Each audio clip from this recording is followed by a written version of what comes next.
Assalamualaikum warahmatullahi wabarakatuh. Masih di What in the Quran Challenge hari ke-26.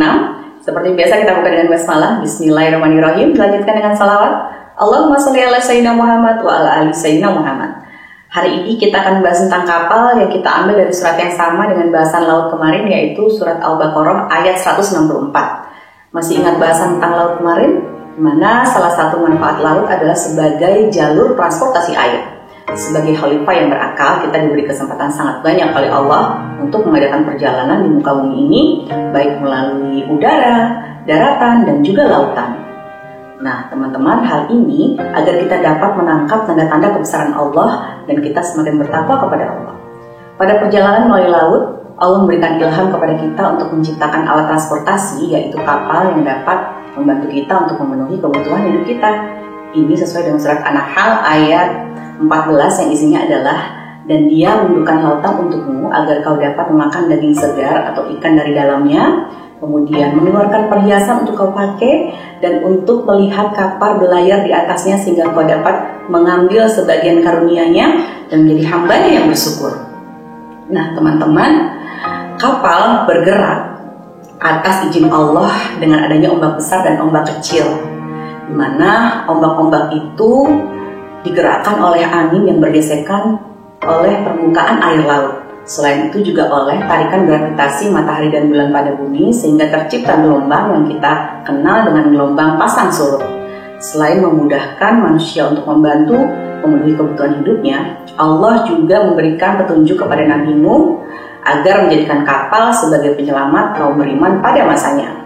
Saat itu Nabi Nuh mulai berdakwah sejak usia 40 tahun sampai dengan 950 tahun pada kaum Armenia. Beratus-ratus tahun ia berdakwah, pengikutnya sangat sedikit sekali, dan ia pun merasa sedih.